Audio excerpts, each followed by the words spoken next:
에바다. 누가복음 16장 15절. 너희는 온 천하에 다니며 만민에게 복음을 전파하라. 아멘. 오늘은 놋 제단과 제물에 대해서 알아보는 네 번째 시간으로 잘못을 언제 자백하는가에 대해서 알아보는 시간입니다. 언제 자백하는가? 세 사람이 발 씻는 일에 대해 서로 이야기를 합니다. 갑. 나는 지난날에 잘못했던 일을 무엇인가를 토요일 밤에 반성해보는 습관이 있습니다. 나는 그것을 하나님께 고백하고 즐거운 마음으로 다음날 교회에 나갑니다. 을. 아닙니다. 나는 토요일 밤까지 기다리지 않고 매일 밤 잠자기 전에 자백합니다. 병. 나는 옳지 않은 일을 행하거나 말할 때 즉각 자백합니다. 또는 적어도 가능한 한 빨리 고백하는 습관이 있습니다. 나쁜 습관이 떠오를 때면 나는 그것을 정지하고 나쁜 생각을 떨쳐버립니다. 여러 성도님들은 어떻게 자백하시나요? 저는 병처럼 자백하려고 노력하고 있습니다. 아멘. 이 세 사람 중 누가 주님의 뜻에 맞게 행하고 있으며 누가 자기 편리대로 행하고 있는가요? 어린아이. 어린아이가 부모에게 불순종한다 해도 그들이 자녀임에는 틀림이 없습니다. 그들 관계는 출생으로 맺어진 것이기 때문에 어떤 식으로든 변개될 수 없으며 취소될 수 없는 것입니다. 그러나 행실이 나쁜 아이는 기쁨으로 아버지 곁에 있을 수 없습니다. 그들 사이에는 거리감이 있게 됩니다. 죄를 범한 성도들도 마찬가지입니다. 여전히 그는 하나님의 자녀의 신분을 가지고 있음이 틀림없지만 불순종함으로써 기쁨을 누릴 수 없게 되며 자유로이 기도하지 못하고 하나님과의 교통함을 잃게 됩니다. 그는 하나님과의 교제를 재개하기 위해 그의 죄를 자백해야 합니다. 잃어버린 죄인은 하나님 앞에 나아올 때처럼 하는 것이 아니라 그들이 아버지 앞에 나아올 때처럼 하는 것입니다. 이것이 물두멍이 주는 의미입니다. 분명히 이것은 성도들의 신앙생활에 매우 중요합니다. 물두멍은 그리스도인이 주님과 아버지 하나님을 하나님을 슬프시게 하지 않도록 조심스럽게 살아야 한다는 교훈을 줍니다. 그러나 그가 넘어졌다가 은혜로 다시 일으킴을 받을 때마다 그는 말할 수 없는 새로운 기쁨과 주님과의 더욱 새로운 관계에 들어가 있음을 깨닫게 됩니다. 영원히 섬기심. 형제자매여, 발을 뒤로 끌어당기지 마십시오. 주님이 당신의 발을 씻으시도록 허락하십시오.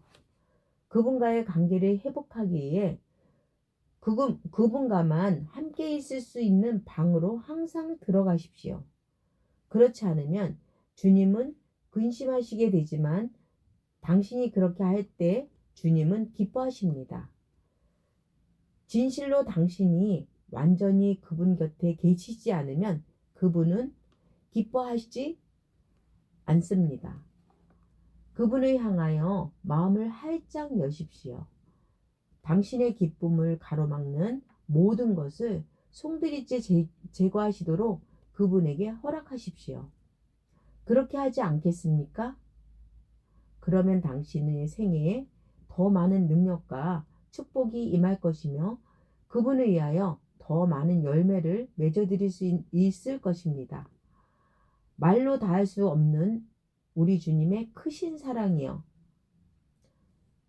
남의 발을 닦는 일은 그리 유쾌한 일이 아닙니다. 그러나 그분은 기쁨으로 그 일을 하셨습니다. 그분은 이 땅에 섬기는 자로 오셔서 모든 자를 섬기셨습니다. 마가복음 10장 45절 말씀. 그리고 지금도 여전히 우리를 섬기고 계십니다. 그분은 우리를 위해 기도하시며 로마서 8장 34절, 히브리서 7장 25절 말씀, 우리를 위해 일하십니다. 우리가 그분 안에서 그분처럼 온전하게 될 때 우리 발을 더 이상 씻지 않으실 것입니다. 그러나 그분의 섬김은 계속됩니다. 천국에서조차 그분은 자기 백성들을 섬기실 것입니다. 예, 그분은 영원히 섬기실 것입니다. 누가복음 12장 37절 말씀. 물두멍의 크기. 물두멍의 크기에 대해서는 언급하지 않았습니다. 그것은 그리스도인들의 발을 씻어주시는 주님의 은혜가 한 없음을 말하는 것이 아닐까요? 부끄러운 일이지만 그것은 동시에 성도들에게 무한히 많은 탈선과 죄가 있다는 것을 의미하기도 합니다. 그러나 하나님은 우리가 죄를 고백할 때마다 우리의 잘못을 제거하시고 회복시키실 준비가 되어 있으십니다. 그분의 사랑은 무한하십니다. 아멘. 나의 자녀들아, 내가 이것을 너희에게 쓰면 너희로 죄를 범지 않게 하려 함이라. 만일 누가 죄를 범하면 아버지 앞에서 우리에게 대언자가 있으니 곧 의로우신 예수 그리스도시라. 아멘. 요한일서 2장 1절 말씀. 부녀자의 거울. 물두멍 만드는 놋은 어디에서 났습니까?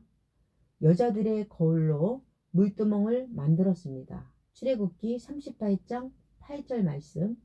그들은 하나님의 일을 위해 그들의 거울을 드렸습니다.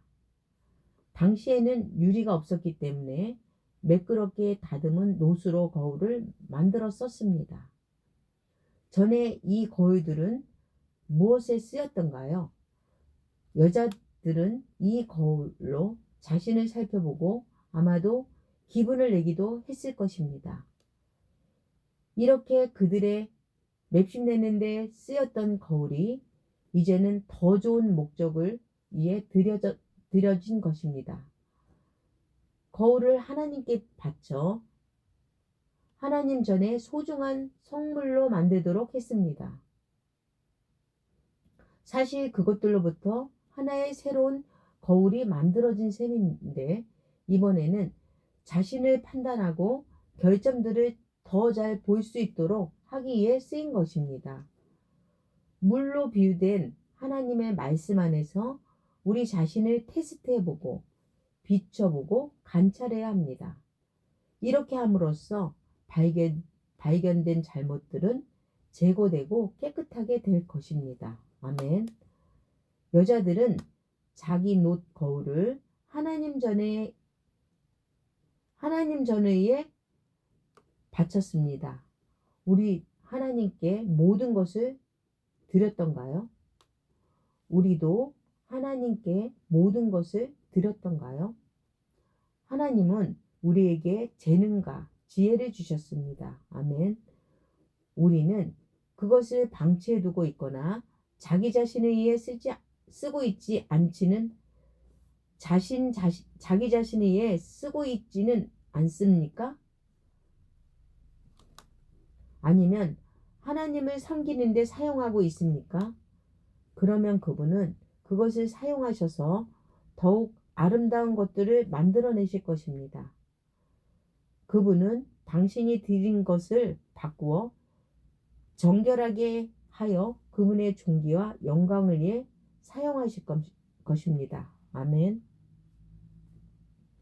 오늘은 잘못을 언제 자백하는가에 대해서 알아보았습니다. 다음 시간은 성소에 대해서 알아보는 시간을 갖도록 하겠습니다. 오늘도 주님 안에서 주님의 은혜로 승리하는 날 되셔요. 샬롬.